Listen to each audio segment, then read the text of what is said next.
नमस्कार विद्यार्थियों, सुनीता अरोरा क्लासेज में आपका स्वागत है। आज मैं आपको क्लास 7th की जो हिंदी मल्हार एनसीईआरटी की नई बुक है उसका पार्ट 3 फूल और कांटा पढ़ाऊंगी। तो फूल और कांटा पढ़ने से पहले हम कवि के बारे में जान लेते हैं। तो इस कविता को लिखने वाले कवि हैं अयोध्या सिंह उपाध्याय हरिऔध। उठो लाल अब आंखें खोलो, पानी लाई हूँ मुँह धो लो। बचपन में ये प्यारी कविता हम सब ने पढ़ी है। ये इन्हीं के द्वारा रचित है। इस कविता और फूल और कांटा के भी यही कवि हैं। बच्चों के लिए उन्होंने अनेक रोचक कविताएं लिखी हैं। उनका जन्म आजमगढ़ जो कि उत्तर प्रदेश में हुआ था। हरिऔध जी की चर्चित लोकप्रिय काव्य कृति प्रिय प्रवास को खड़ी बोली का पहला महाकाव्य माना जाता है।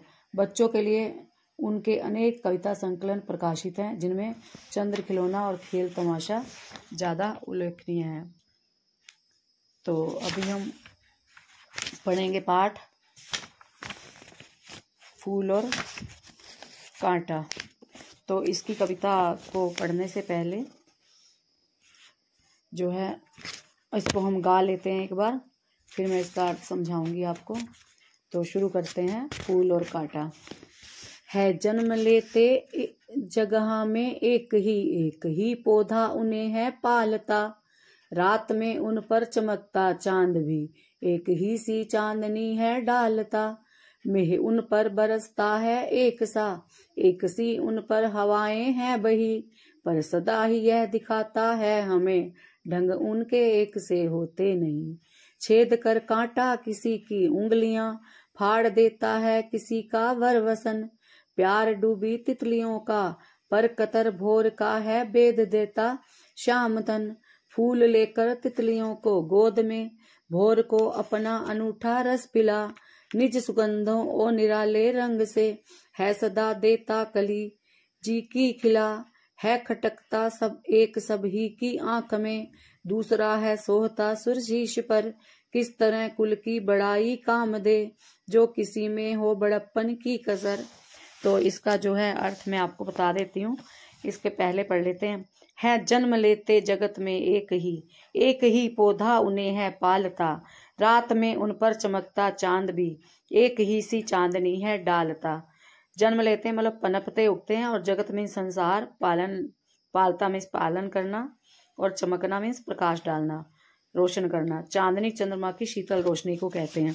इन पंक्तियों में कवि कहते हैं कि फूल और कांटा दोनों एक ही पौधे पर जन्म लेते हैं।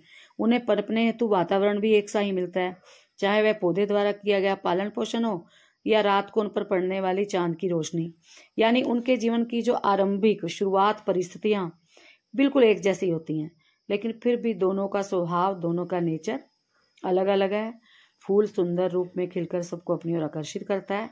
कांटा अपने कठोर और नुकीले स्वरूप से या तो किसी की उंगलियां छेद देता है या कपड़े फाड़ देता है, वस्त्र फाड़ देता है। यह पंक्तियां इस बात की ओर इशारा करती हैं कि एक जैसी परिस्थितियों में जन्म लेने वाले दो व्यक्ति भी अलग अलग स्वभाव और विचारों के हो सकते हैं। तो आगे पढ़ते हैं, अगला वाला पढ़ लेते हैं। मेह उन पर है बरसता एक सी उन पर हवाएं हैं बही। पर सदा ही यह दिखाता है हमें ढंग उनके एक से होते नहीं। मेह मीन्स वर्षा है, हवाएं मतलब वायु पवन, और सदा मतलब हमेशा, और ढंग का मतलब तरीका। कवि कहते हैं कि फूल और कांटे पर एक जैसी वर्षा होती है, एक जैसी ही पवन चलती है, एक जैसी ही हवाएं बहती हैं। यानी उन्हें नेचुरल रूप से, प्राकृतिक रूप से समान एटमॉस्फेयर, समान वातावरण मिलता है। लेकिन समय यह दिखाता है कि उनका व्यवहार, उनका नेचर, उनका स्वभाव, उनकी आदतें एक जैसी नहीं होती।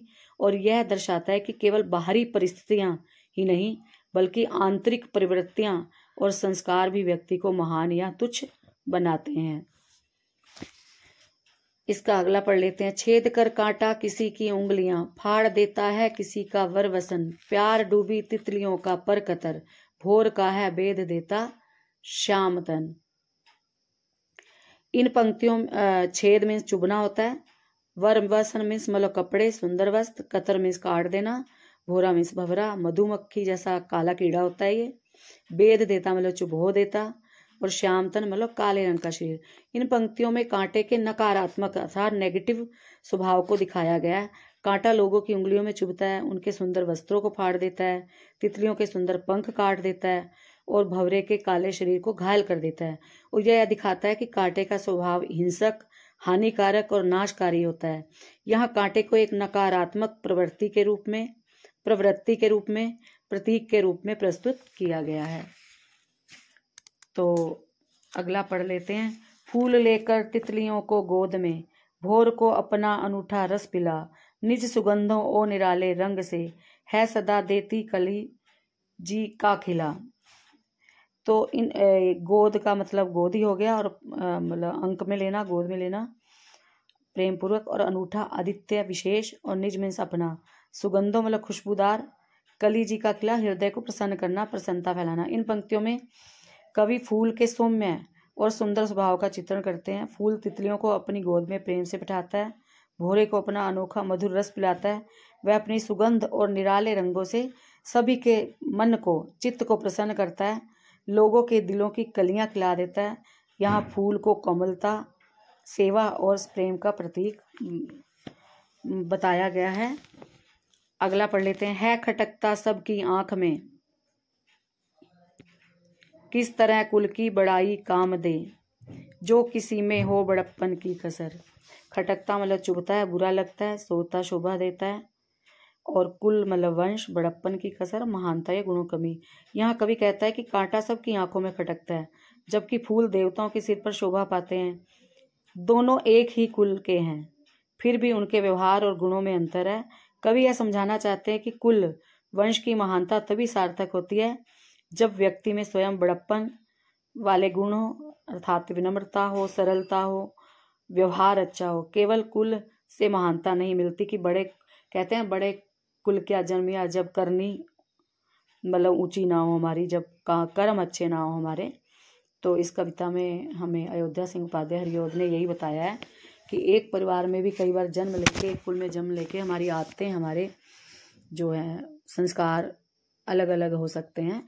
तो इस कविता को एक बार फिर से पढ़ लेते हैं। जन्म लेते जग में एक ही पौधा उन्हें है पालता, रात में उन पर चमकता चांद भी एक ही सी चांदनी है डालता, मेह उन पर है बरसता एक सी उन पर हवाएं हैं बही, पर सदा ही यह दिखाता है हमें ढंग उनके एक से होते नहीं, छेद कर काटा किसी की उंगलियां, फाड़ देता है किसी का वरवसन, प्यार डूबी